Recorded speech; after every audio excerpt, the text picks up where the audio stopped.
A few months ago, we took a look at these true diversity receivers, a game changer in the ELRS space. And with that came Project Gemini, a system to ensure the integrity of your radio link. Well, to make that system work, you had to design circuit boards, install components, and even flash those modules. Not the easiest task. Well, that's until now, because BetaFPV has just released the first commercially grade product for the Gemini system. So let's take a look at this and see how it works. Okay, so before we talk about Project Gemini, what it is and why it's so important and revolutionary, let's see what we have in the box. All right, so the first thing I see here is the actual module. This thing here is tiny. As you can see, it's very, very small. This is a nano module opposed to a micro module, so it's very, very small, but this thing is very dense, and I can tell that there is some kind of aluminum or alloy in here, which is good for the heat dissipation of this module here. We'll take a look at that in detail a little bit later.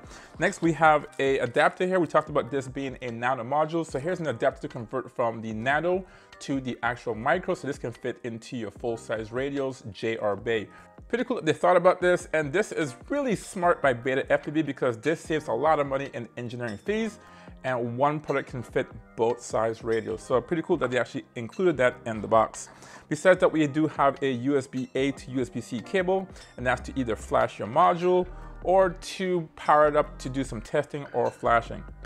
Besides that, we have two antennas, not one, but two antennas, and that's the special sauce of this whole system right here. We'll talk about that in great detail here coming up.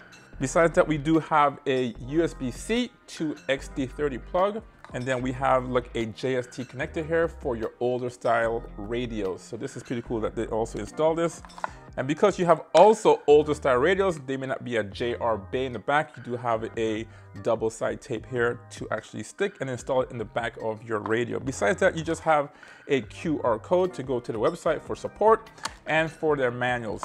Now, Project Gemini here, there's not a lot of information on it. As I said before, this has been out for a while, but because you had to DIY and actually make those modules, there really wasn't an abundance of information out there on the market. And I do suspect that this is gonna change in the very near future. Okay, so let's take a look at this module here in greater detail. The first thing I see here are these two antennas. Typically, you'll see modules, especially this little nano module here. Most of the Express ELRS TX modules have one antenna. So it's a little bit different here. Very similar design here. But as you can see, there's two antennas, and that's what makes this a Gemini product here. I will talk about how this whole thing here works. Now, what's different here is you have these RP SMA connectors on here, and I think the others were just SMA, if I remember correctly. Yep, they were SMA. So it's a little bit different. We have RP SMA connectors on here. We're just gonna put these antennas on here, and you can see that these antennas are pretty close, but you get the best performance by actually having these things a little bit further apart. So that's how we're probably gonna run it. Besides that, you have this alloy metal here. This thing is very, very dense. You have a fan in the center. So instead of having just one TX modules, we have two TX modules in here. And this thing will get pretty hot, hence the reason why we have this alloy material here, as well as this cooling fan. Now below it, you have two buttons. These are customizable buttons right here, and you can customize these to do whatever task you want. And last but not least, we have this one little LED light here, which is good. This will tell you the status of the actual modules. Now, according to their manual here, this thing shows a multitude of colors on this LED, meaning that this module here can go into numerous states. So we'll take a look at that and see all the colors of this little LED light here. Now in the back here, you have your pins here for your nano bay, and that makes it pretty cool. This can fit smaller radios just like the Radar Master Zorro, Jumper T Lite, even the Lite Radio 3 Pro and the Lite Radio 3. And I'm kind of interested to see if that works because that's a smaller radio with a smaller battery. But BetaFPV says that this can work with those radios. In addition, you do have the adapter here. We'll take a look at it right now. And that makes this module now compatible with both nano radios, so smaller radios, as well as the larger style radios. And you just put this into your JR bay and you're good to go. It blends in pretty well, like the color. Now talking about color, BetaFPV has given us the choice to choose whatever color we want.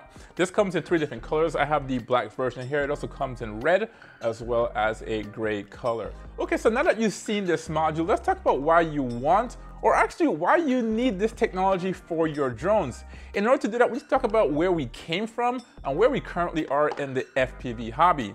Now this is your typical Express ELRS receiver. It comes both with an external or an internal antenna.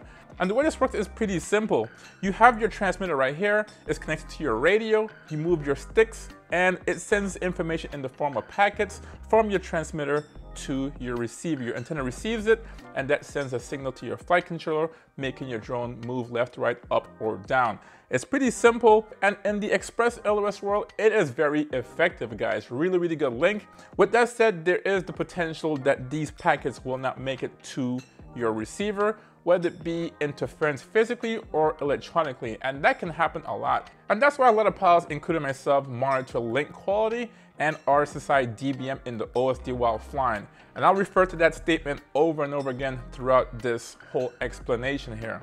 Now, to reduce the number of lost packages going to the receiver, the developers and engineers have developed a different kind of receiver, and that's what I label as option 2 here. And this is what we call antenna diversity.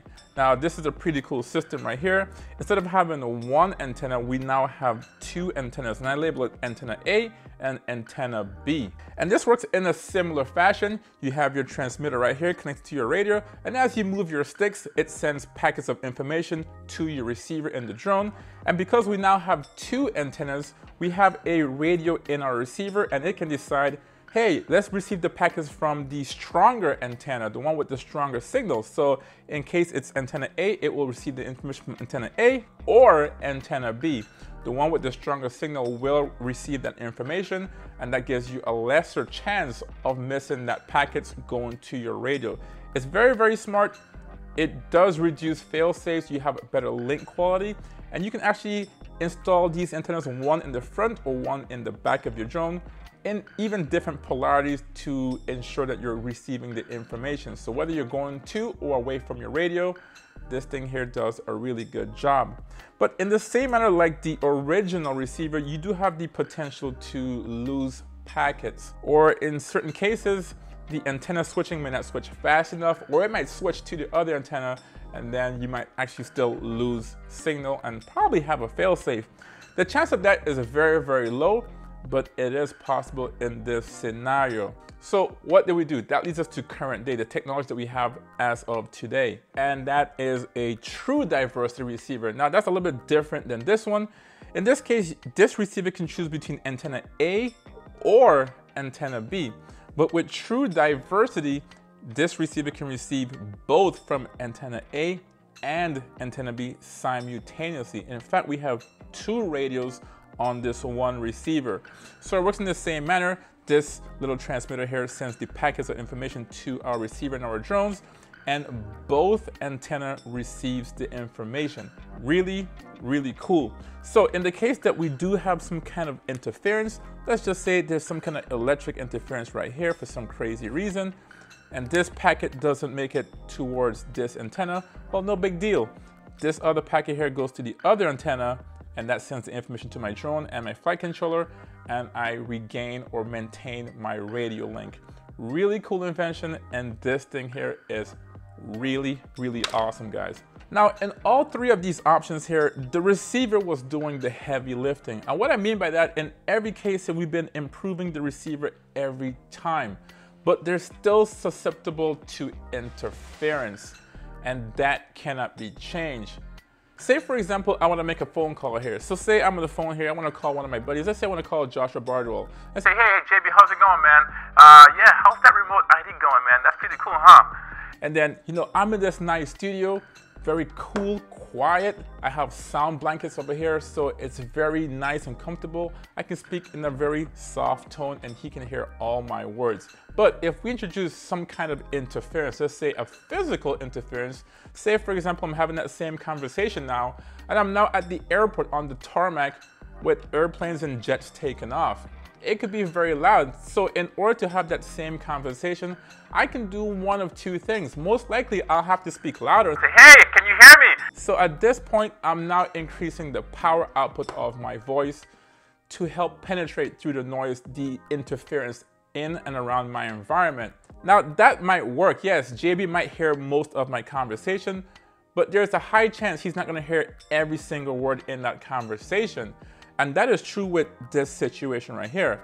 If you have a lot of interference, not all of these packets are gonna make it to your receiver. So how do I combat that? We just talked about it, by increasing the power of your voice. And that's what we've been doing until this point. We've been increasing the power of our modules, whether it be in our TX modules or in our radio, from say 100 to 250, maybe 500, even 1000 milliwatts to penetrate that interference in our environment.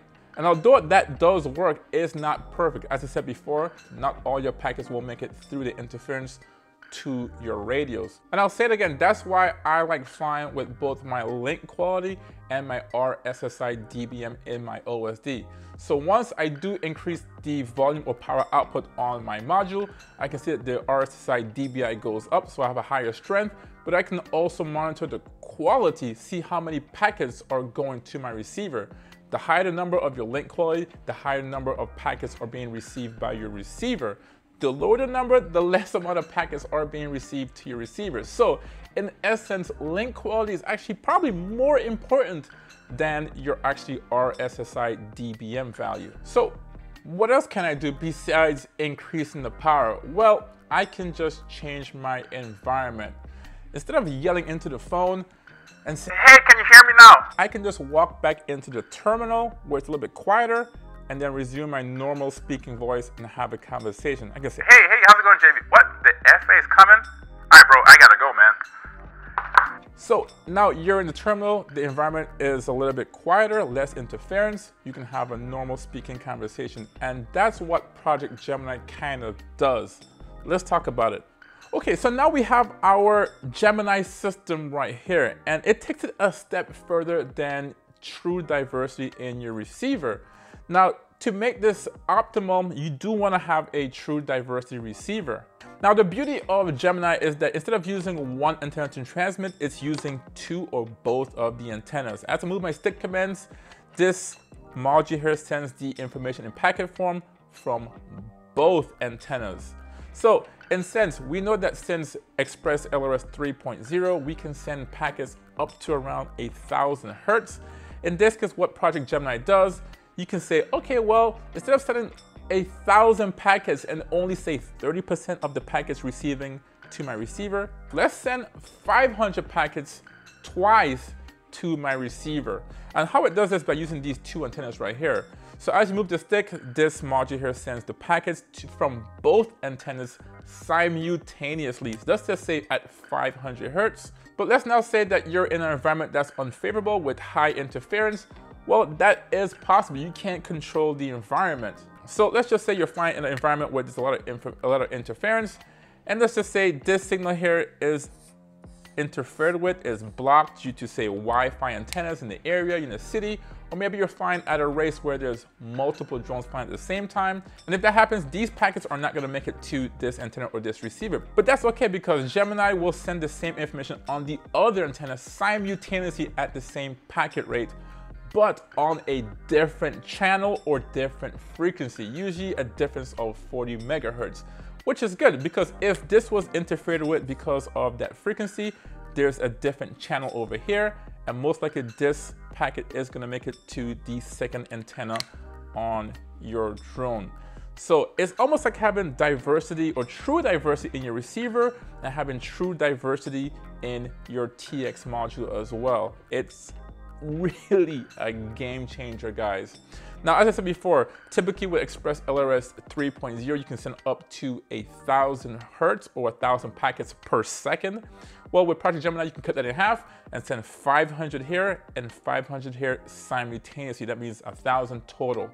And if you want even more packets, you can cut that in half. Instead of sending it at 500 hertz, you can send it at 250 and quadruple your package rate. Instead of sending 2 packets at the same time, you can send 4 packets at the same time.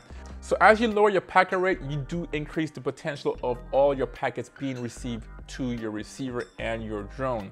And based upon the testing by developers and engineers, Typically, when you fly your drone with your typical receiver and module, you get somewhere around 76 to around 89, maybe 91, 92 on the link quality. But using Project Gemini, it's usually around 99 to 100. It doesn't drop below 99 on the link quality. So that's really amazing. I don't want to try this out to see if that actually works, guys. Now, why is this so special here? Why is this module here so special?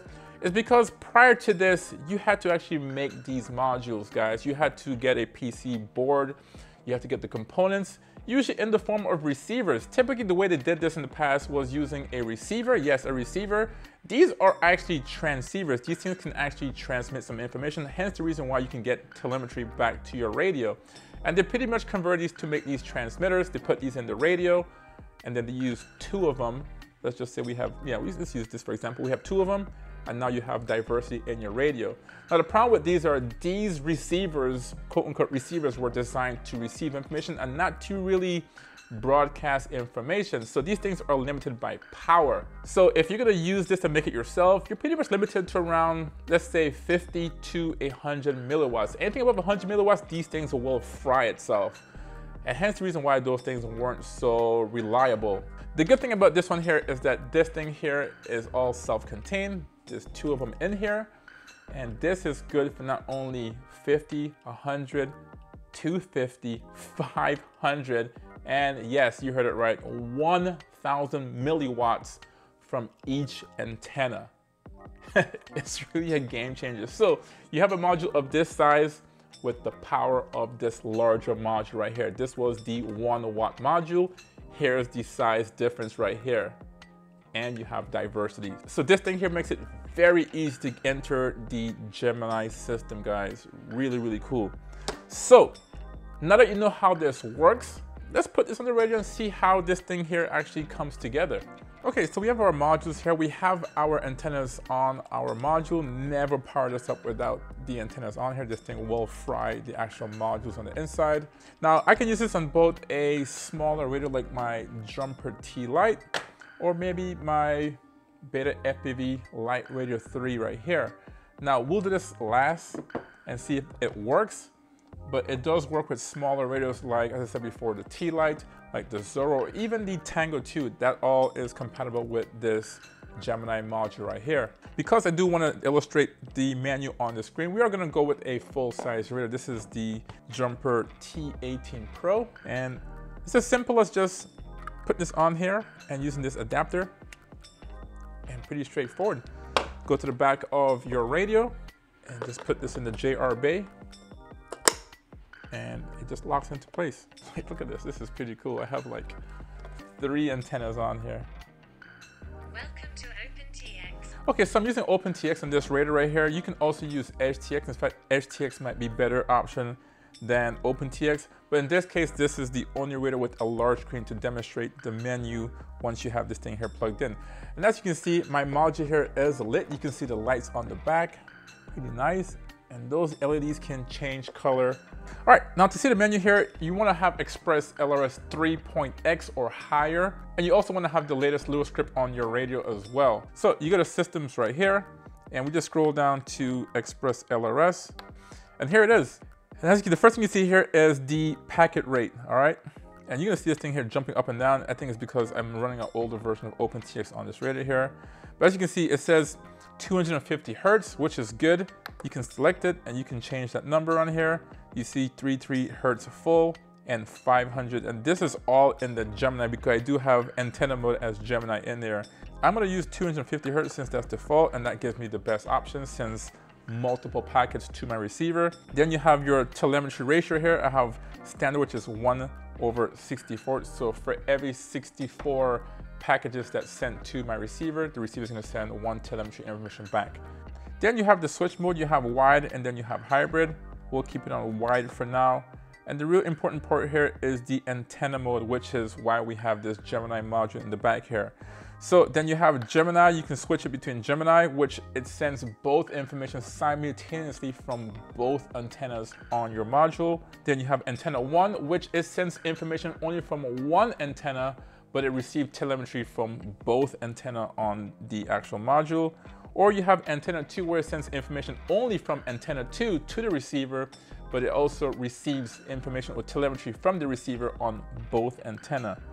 And then last but not least, you have switch where it alternates. It can send information from antenna A or antenna B and it alternates by itself, yet it receives information or telemetry from the receiver on both antenna. In this case, I do want the Gemini where it transmits off both antenna and receives information from both antenna as well. Besides that, you do have model match, which I don't have on any of my drones, but you can do that. And then here's your TX power right here. You have 25 to 50, 100, 250, 500, and 1000 milliwatts. You also have the option here for dynamic power if you want to, as well as your fan threshold. Now there's a fan in here. You have 2 TX modules capable of 1000 milliwatts. So there's a fan in here and you have a threshold so when it can come on. In this case, the fan threshold is set to around 250 milliwatts, and anything above that, it will generate a lot of heat. Now, because of that, guys, you have to be cautious of this. This thing here will consume a lot of power, guys. This thing is a power-hungry module, hence the reason why we have this USB-C to XT30 plug right here included in the kit. So if you're gonna use this at higher power levels, this thing might drain the battery on your radar pretty quickly.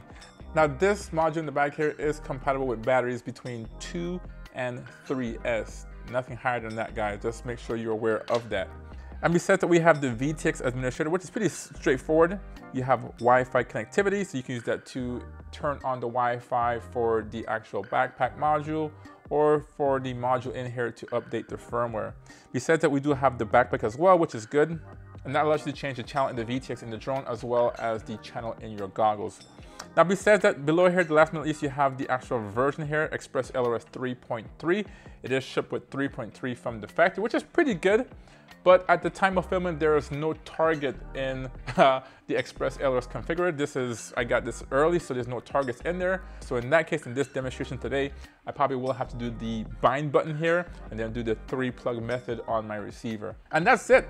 Okay, so now that this is good, we need to connect this to our drone. Now I have a diversity or a true diversity receiver in this drone here. In fact, one that came with this package right here. I have one antenna back here and one on the arm. Now this receiver is also flashed with Express ELRS 3.3 as well. And I don't have a binding phrase on here because I don't have a binding phrase on the module as well. All right, and I wanna go to bind. Oopsie, there it is. And I'm gonna power this 3 times quickly to see if that works. Put this receiver into bind mode.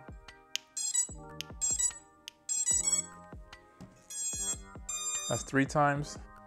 All right, so we have telemetry, we're good. Let's see if we can change the, hey, we're connected. That's awesome. Armed, disarmed, armed. All right, so that works. Okay, so we know it works on the larger radars with the JR Bay. And we're using this radar because it's more powerful. There's a bigger battery in here and there's a larger screen so we can see what we're doing here for this demonstration. But it comes down to the time to see if this thing here works in smaller radios. So here we go. We have our jumper T-Light. This is the V2 version with the updated internals and has a stronger and robust power supply system. So let's put this on. Welcome to HTX. All right, Edge TX, this one works pretty good. Disarmed, flight mode angle. And let's plug it in. All right, I have telemetry. That works, can I arm it? Armed, disarmed. It works. Armed, disarmed. Okay, Receiver still connected. so let's unplug that. All right, so it does work on nano modules, and the last test here is the Light Radio 3. This is a small budget radar by BetaFPV, and they said that this can work on the Light Radio 3 Pro, which is the larger version, as well as the Light Radio 3. So let's put this on and see if this powers up. Now this thing here is powered by a 1S battery, and sure enough, it's lit. Let's see if we can make it work with this one as well. right, you can see all the lights on here. I forgot which one is my, it works. Dude, that's crazy. So this little budget radar here can work with Gemini. So that is amazing, guys.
Okay, so we're back from our test flight, and the SuperG Nano module did a pretty amazing job. This thing blew me out of the water. This thing exceeded my expectation by a lot. Now, I went for a flight where I typically fly my drones and where there's known interference. And I did fly this thing today at around 50 milliwatts, and this drone did an amazing job. Now, I do have the true diversity antennas on here, one on the back and one on the arm, and it did an amazing job, guys. So I took off, flew, and this thing just stayed at 100 the entire time. I was like, okay, that's pretty interesting. That's totally different than what I'm used to flying with these other modules or with my other radios. Usually when it's near me before I take off, it's around 97, 98, never at 100. And then sometimes I take off, I go away. The further I go, the lower the link quality. So I went to my area where there's the most interference, and this thing dipped to around, what, 95, 96, 97. And sometimes we'll just go back to 100. So this thing is working superbly, guys. This thing is amazing. And that just stresses, guys, that the quality of packets is more important than the actual amount of packets. So I know a lot of guys like to fly with maybe 250, 500, maybe 1,000 hertz when flying. And yes, that's gonna give you more sensitivity on the sticks. But if you have it at a lower packet rate, but all of your packets are making it to the drone, you're probably gonna have a lot better flying experience. And this Gemini system really does that, guys. So having said that, who is this new Gemini system for? Now I can think of 3 pilots who could take advantage of this. One, if you're a racer and you have a lot of drones in the air and potentially a lot more radios on standby or on, then this is possibly for you. You can run this at low power output, around 25 milliwatts, and still get pretty good responsiveness, but all your inputs are going to your drone. This is the perfect scenario for that. Secondly, if you're a pilot that's in a big city, say, I don't know, any metropolitan area, New Jersey, Philly, Chicago, Houston, if you're in the city flying and there's a lot of interference, whether it be electronic, Wi-Fi, then this is the perfect thing for you. Because in case one signal doesn't make it to the receiver, then the other one that's on another channel is probably gonna make it and avoid the interference. So this is perfect for people in larger cities. And the third pilot could be someone who is doing some bando bashing, wants some really good penetration, then this would be ideal for you. In the same manner, if there's an obstacle like a tree or a wall, then the other antenna can pick up the slack. Now, an honorable mention will be another person, someone who's doing long range flying. Now, this necessarily isn't gonna give you further range per se. It's still limited at 1 watt or 1,000 milliwatts, so it's not gonna get any further. But it might ensure that you get all your packets going to your drone. So you can lower that packet rate, fly like around maybe 150, something lower than 250, and this thing will extend your range, guys. This is pretty amazing, guys. So let me know what you think about this down below. And if you got any help or information from this video, hit that like button. It does help the channel and push this video to other pilots. Having said that, I'll leave links to all these products down below. So thanks for watching, and I will see you in the next one. Peace.